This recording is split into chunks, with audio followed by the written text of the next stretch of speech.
سجنوں کی محفل میں سجنا باتیں ہوتی ہیں اور رتنوں کی محفل میں رتنا باتیں ہوتی ہیں، اور یہ تو دربار ہی بڑا عجیب ہے۔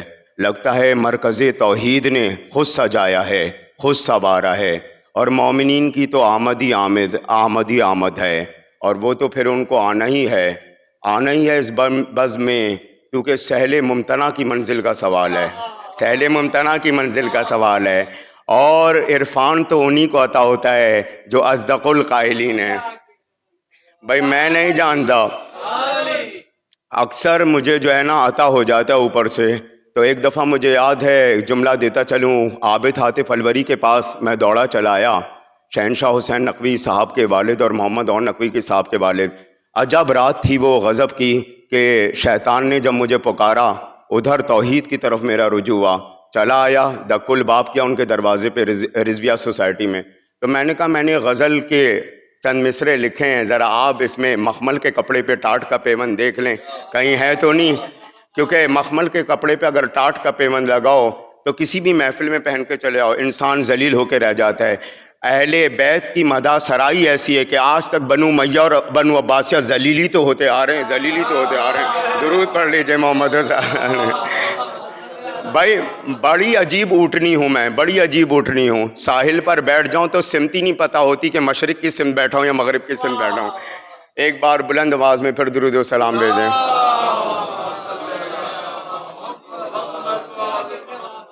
اللہ کے رسول صلی اللہ علیہ تعالیٰ وآلہ وسلم نے فرمایا، اے حسین تمہاری اولاد میں سے اللہ نور کو اتارے گا، تمہاری اولاد میں سے اللہ نور کو اتارے گا، وہ سیرت میں شخصیت میں متشابہ ہوگا، ہم شبیہ ہوگا ہمارے، متشابہ ہوگا شبیہ ہوگا ہمارے، اس کا لقب باقر ہوگا، اس کا لقب باقر ہوگا، یعنی کہ علم کو چیر کے بیان کرنے والا، علم کو چیر کے اتارنے والا۔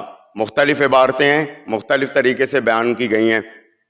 علم کو چیر کر ظاہر کرنے والا یہ بھی ہے اس میں، تو وہ آئے گا اور اس کی آمد ہوگی، اور اس کی بشارت تو سب سے پہلے آقا علیہ الصلوۃ والسلام صلی اللہ علیہ تعالیٰ وآلہ وسلم نے۔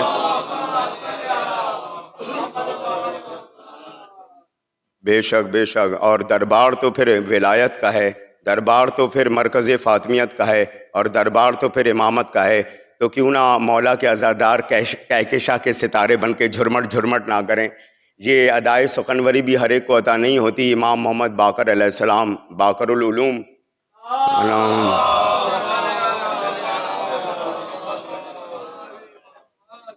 تو پھر کیا کیا اللہ نے مدینہ منورہ مدینہ شریف میں، اور اس کے نور کو اتار دیا، اور اس کے نور کو اتارا۔ رسول اللہ صلی اللہ علیہ تعالیٰ وآلہ وسلم کے ظاہری پردہ حیات کے بعد 43 سال کے بعد پہلی رجب 57 ہجری کو آمد امام محمد باقر علیہ السلام،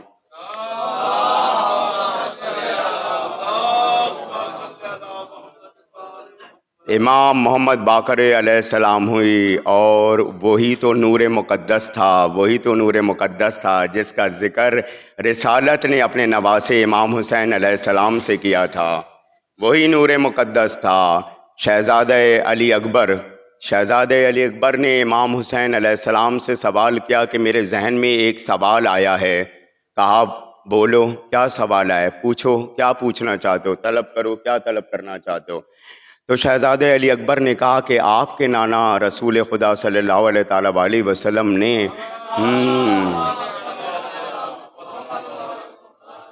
اس شہزادے کا لقب باقر کیوں رکھا، اس شہزادے کا لقب آپ کے نانا نے باقر کیوں رکھا۔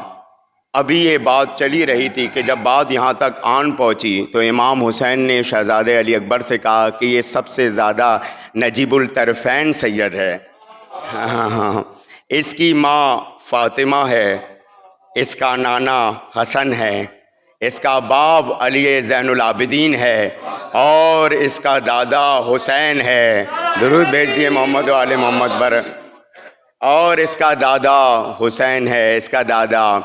اللہ نے اس شہزادے کا نور جو اتارا تو وہ میرے بھائی حسن اور میرے نور کو ملا کر اتارا۔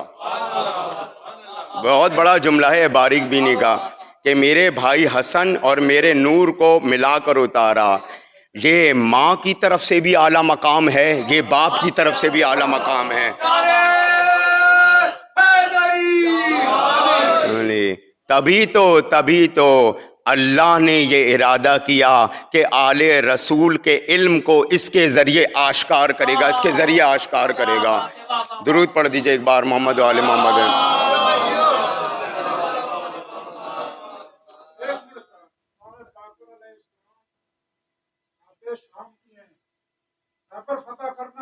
یا علی، بہت شکریہ۔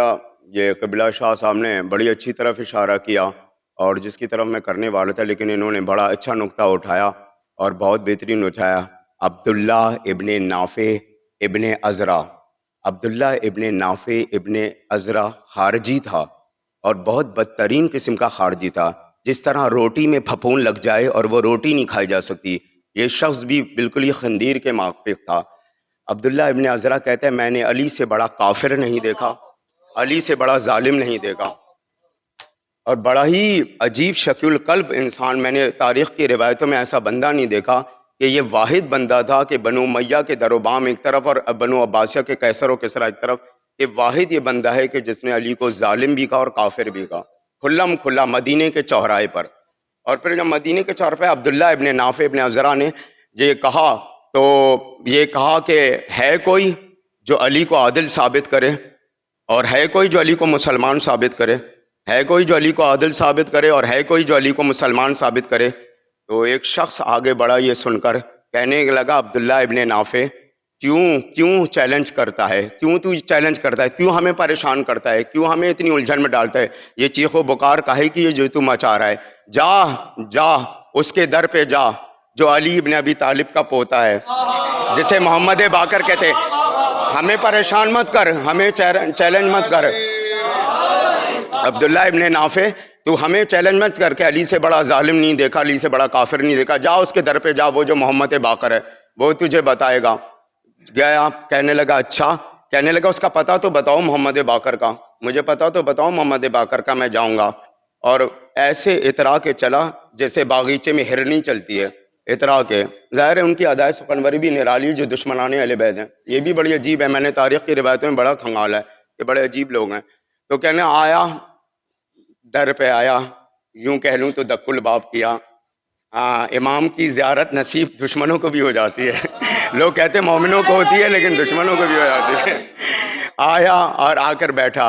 امام بھی تو ایسا ہو، امام بھی تو ایک ہوتا ہے مسجد کا پیش امام، ایک ہوتا ہے مدرسے کا محتمم متولی بننے والا، اور ایک ہوتا ہے کائنات کا امام۔ تو جو کائنات کا امام ہوگا وہی تو جانتا ہے، وہ بہترین جانتے بھی تھے، بہترین سمجھتے بھی تھے کہ یہ خارجی ہے، خارجی ہے۔ کہنے لگے امام کیا معاملہ ہے، کیا پریشانی ہے، کیا الجھن ہے، تم بیان کرو، کچھ کہنا چاہتے ہو۔ تو عبداللہ ابن نافع نے کہا کہ میں نے واقع تحکیم کے بعد علی سے بڑا ظالم کوئی نہیں دیکھا۔ اچھا، کہنے لگے کہ تم نے حدیث خیبر سنی ہے؟ مجھے بہت اچھی طرح یاد ہے، اور اس نے امام کو یاد دلا دی حدیث خیبر۔ پھر حدیث طہر تم نے پڑھی ہے؟ تو اس نے وہ بھی یاد دلا دی امام کو۔ کہا تم ان دونوں روایتوں کو تسلیم کرتے ہو؟ کہا میں تسلیم کرتا ہوں۔ تو کہا کہ تمہیں یاد ہے کہ وہ اللہ کا محبوب ہی تھا علی جو تمہارے پاس آیا تھا؟ وہ اللہ کا محبوب ہی تھا علی جو تمہارے پاس آیا تھا؟ کہا ہاں، وہ اللہ کا محبوب تھا علی جو میرے پاس آیا تھا، لیکن واقع تحکیم کے بعد میں نے اس سے بڑا ظالم کوئی نہیں دیکھا۔ کہنے لگے پلٹ کر کہ اگر اللہ یہ علم رکھتا تھا کہ علی سے بڑا ظالم کوئی نہیں تحکیم کے بعد، علی سے بڑا کافر کوئی نہیں، تو پھر یا تو تم یہ مان لو کہ اللہ کو علم نہیں تھا، اور اگر تم یہ کہتے ہو کہ اللہ کو علم نہیں تھا تو تم سے بڑا کافر کوئی نہیں، تو تم سے بڑا کافر کوئی نہیں۔ اور اگر اللہ کو علم تھا تو اللہ مادیت کی بنیاد پر محبوب نہیں بناتا، اطاعت کی بنیاد پر بناتا ہے۔ اللہ مادیت کی بنیاد پر محبوب نہیں بناتا، اطاعت کی بنیاد پر بناتا ہے، اطاعت کی بنیاد پر بناتا ہے۔ اب میں نہیں جانتا کہ علی کی تلوار کہاں تک کھچی، میں نہیں جانتا کہ علی کی تلوار کہاں تک کھچی، وہ تو علی تھا، یعنی کہ اللہ کا محبوبی تھا، چاہے صفین میں کھچی، نہروان میں کھچی، یا جبل میں کھچی، جبل میں کھچی۔ درود پڑھ لیجئے محمد و آل محمد پر۔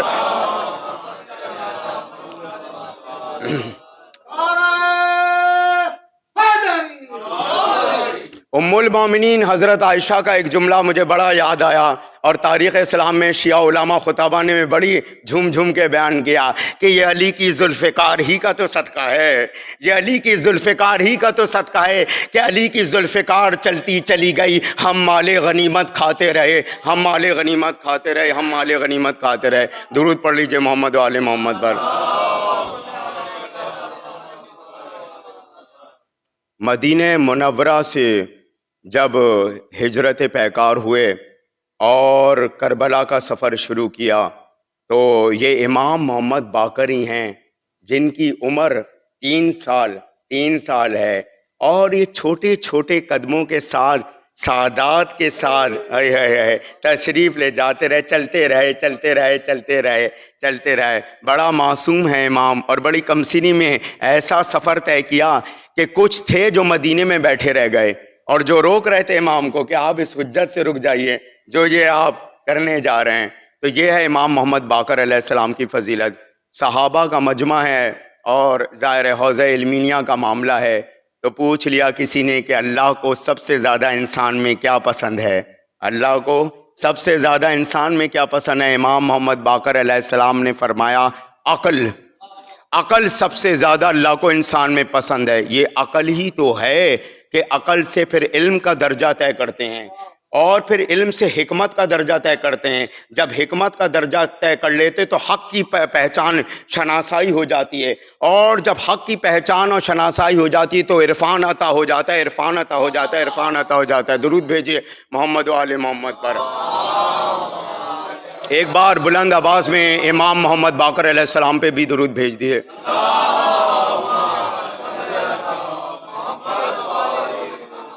امام محمد باقر علیہ السلام فرماتے ہیں کہ 3 چیزیں انسان کو کمزور کر دیتی ہیں، تباہ کر دیتی ہیں۔ 3 چیزیں انسان کو کمزور کر دیتی ہیں، تباہ کر دیتی ہیں۔ اپنے عمل سے زیادہ ہونا، اپنے عمل سے زیادہ ہونا، اپنے گناہوں کو بھول جانا، اپنے گناہوں کو بھول جانا، اپنی رائے کو سب سے زیادہ بہتر سمجھنا اور جانچنا، اپنی رائے کو سب سے بہتر سمجھنا۔ تو یہ امام محمد باقر علیہ السلام کا مقام ہے کہ جتنا خزانہ نہ پوچھو کہ کیا کیا خزانہ ملا ہے، ہمیں پنجیتن کا گھرانہ ملا ہے۔ اور یہ ہمارے فقہ اہل سنت کے وارثی بھائی، علوی بھائی، بریلوی، نقشبندی اور صوفی بہت زیادہ پڑھتے ہیں اس والی کو۔ کہتے ہیں نا کہ حضرت فاطمہ کا بھی عجیب مہخانہ ہے، اگر کہوں تو کچھ غلط نہیں ہوگا۔ تو یہ عجیب ہے کہ صرف یہی نہیں کہ شیعوں کو پالا اس رضا خانے نے، نہ جانے کون کون سے مہتاب آفتاب چلے آتے ہیں۔ میں نے تو بہرحال ہندوؤں سے بھی بہت کچھ تہذیب سیکھی، کہنے کو تو ہیں، کافر تو ظاہر ہے توحید تو لے ہی آئے گی مرکز پہ، اور پھر اسے لانا ہی ہے، اور وہ تو لے آئے گی۔ امام محمد باقر علیہ السلام کی نصیحتیں۔ امام محمد باقر علیہ السلام کہتے ہیں کہ اگر کوئی تم پہ ظلم و تشدد قائم کرے، تمہیں ستائے، تمہیں عاجز کرے، تو تم اس کے خلاف ظلم پر قائم مت ہو جانا۔ آخری گفتگو چلیے، اس لیے کہ میرے خیال میں قاری یاسر کاظمی صاحب بھی خطاب کریں گے، مولانا صاحب، تو اچھا، تو آخری گفتگو کو میں مراحل میں اس لیے داخل کرتا ہوں، پھر گفتگو طولانی ہوئی تو پھر یہ، اور آج نماز مغرب رضویہ مسجد میں بھی ایصال ثواب شہدائے ملت جعفریہ خانوادہ طاہر مومنین و مومنات ہوگی۔ دوسرا، امام نے فرمایا کہ اگر کوئی تمہارے ساتھ خیانت کرے، تمہیں تمہارا حق نہ لوٹائے، تمہارا حق غصب کر لے، تو تم اس کی طرح مت ہو جانا، تمہیں اپنے عدل پر قائم رہنا ہے، تم عادل رہنا، عادل رہنا۔ ایک اور جملہ جو امام نے نصیحت کے طور پہ ہدیہ کیا کہ اگر کوئی تمہیں جھٹلائے تمہارے سچ بیان کرنے پر، تو تم غصے میں مت آ جانا، اپنے آپ کی سچائی پر ویسے ہی قائم و دائم رہنا۔ مت فکر کرنا کہ کون تمہیں جھٹلا رہا ہے، تمہارا رب تمہیں دیکھ رہا ہے اور وہ بہترین حکمت عملی والا ہے، بہترین سننے والا اور بہترین جاننے والا ہے۔ پھر امام فرماتے ہیں کہ اگر کوئی تمہاری تعریف کرے تو تم بہت زیادہ خوش مت ہو جانا، یہ سمجھو کہ تمہاری کامیابیاں تمہاری کامیاب و کامرانیاں جو ہیں وہ تمہارے رب کے تفضل سے ہیں، رب جب چاہے اسے طلب کر لے جو اسے طلب کر لے۔ ایک آخری جملہ ہدیہ کرتا ہوں، خطابت کے آخری مراحل میں داخل ہوئے کہ امام فرماتے ہیں کہ جب کوئی تمہاری عیب جوئی کرے، تمہارے اندر کی خرابیوں کو گنوائے تو تم اس کو اپنی اصلاح سمجھنا، تو تم اسے اپنی اصلاح سمجھنا، اور وہی مقام عرفان ہے جو تمہیں عطا ہو جائے گا۔ تو امام محمد باقر علیہ السلام پہ ایک بار پھر درود پڑھ لیجئے۔